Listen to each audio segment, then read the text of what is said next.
So finally কিন্তু আমাদের দুবাইয়ের ভিসা কিন্তু চলে আসছে। এই যে দুবাইয়ের ভিসা আমি কিছু জায়গায় মার্ক করে দিছি, কারণ রেস্ট্রিকশনের একটা ব্যাপার থাকে, ভিডিও আপলোড দিলে ডিলিট করে দেয়, জানেন তো আপনারা। সো এটা হচ্ছে দুবাইয়ের ভিসা এবং উনি হচ্ছে একজন মহিলা মানুষ, যাচ্ছে হচ্ছে জেনারেল ক্লিনার পদে যাচ্ছে। এবং ওনার যে কোম্পানিতে যাচ্ছে সেটা হচ্ছে ট্রান্সগার্ড গ্রুপ এলএলসি। সো এটা হচ্ছে ওনার ভিসা, দুবাইয়ের ভিসা। ঠিক আছে, এবং এটা যদি দেখাই তাহলে ইস্যু হয়েছে কবে, এটা কিন্তু ডেট দেওয়া আছে যে 30 তারিখে ইস্যু হয়েছে, 30/6 ইস্যু হয়েছে, এবং ওনার লাস্ট হচ্ছে 28/8, মানে এই মাসের 28 তারিখ পর্যন্ত এই ভিসাটার মেয়াদ আছে।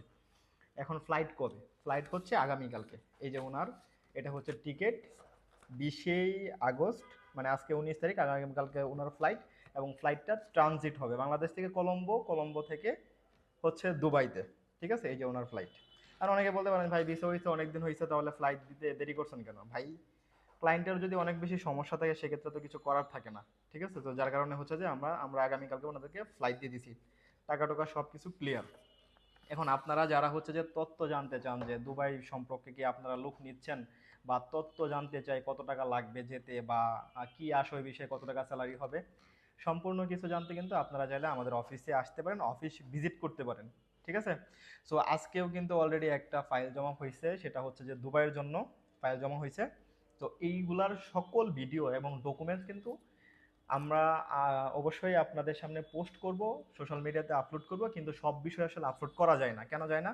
ওই যে বললাম রেস্ট্রিকশনের একটা ব্যাপার থাকে। তার কারণে আমি বলবো আপনারা যারা আমার হোয়াটসঅ্যাপ গ্রুপে অ্যাড আছেন বা হচ্ছে যে টেলিগ্রাম গ্রুপে অ্যাড আছেন, তারা কিন্তু সবার আগে কিন্তু এইগুলা পেয়ে যান, কারণ এটা আসার আগে কিন্তু পিডিএফটা আসে, আর পিডিএফটাকে কিন্তু আমরা প্রিন্ট করে কিন্তু অলরেডি যে পেপারসে কনভার্ট করছি। সো এই হচ্ছে ব্যাপার। যারা যেতে চাচ্ছেন, আমরা এই মুহূর্তে দুবাই নিয়েও কাজ করতেছি। আমার কাছে যাওয়া লাগবে না, আমি বলতেছি না যে আপনারা আমার কাছে যান, আমি বলবো যে আপনারা যদি ঢাকাতে আসেন, যেহেতু দেশের বাইরে যাবেন, অফিসে আইসেন, কথা বইলা যান, চা খেয়ে যান, চা খাওয়ার দাওয়াত রইল। এবং হচ্ছে যে জেনে শুনে বুঝে তারপরে হচ্ছে যে আপনি আপনার মূল্যবান পাসপোর্টটাকে জমা করবেন অবশ্যই।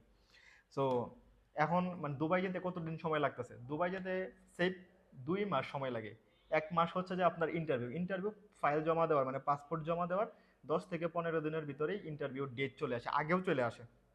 আমি একদম সর্বোচ্চ বললাম। সো এই ইন্টারভিউ আর হচ্ছে যে ইন্টারভিউতে টিকার পরে 1 মাস সময় লাগে হচ্ছে ভিসা আসতে। এবং ভিসা আসার পরে তো আপনি ফ্লাইট যে কোনো সময় ফ্লাইট করতে পারবেন। সো এই লাগে 2 মাস, কিন্তু আমার কাছে যদি আপনারা যদি কোনো কারণে ফাইল জমা দেন, তাহলে আমি অবশ্যই সময় নিব 4 মাস, কারণ আমি আপনাকে হ্যাসেলে মানে ফেলবও না, এবং নিজেও হ্যাসাল টেনে আনবো না। যার কারণে আমি সময় বেশি নিব। এবং এই সময়ের ভিতরে যদি কাজ না হয়, তাহলে আপনি আপনার মূল্যবান পাসপোর্টটা ব্যাক নিয়ে যাবেন। আর এর ভিতরে আমাকে কোনো প্রকার পেইন দিতে পারবে না, আমি সময় বেশি নিয়ে কাজ করি। সো যারা আসতে চান আসবেন, দেখা করে যাবেন, কথা বলে যাবেন, কোনো প্রকার কিন্তু সমস্যা নেই।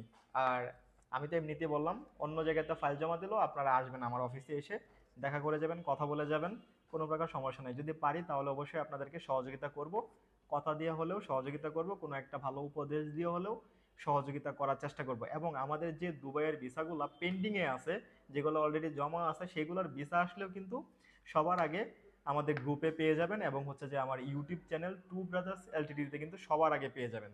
তাই যুক্ত থাকবেন।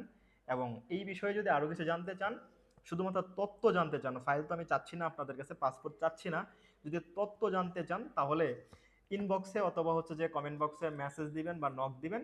আমাদের অভিজ্ঞ কাউন্সিলর আপনাদেরকে সকল তথ্য দিবে, কোনো প্রকার দ্বিধা ছাড়াই। ফাইল ফাইল আপনি অন্য জায়গাতে জমা দেন, কোনো প্রকার সমস্যা নেই, তথ্য নিতে যোগাযোগ করতে পারেন। ধন্যবাদ।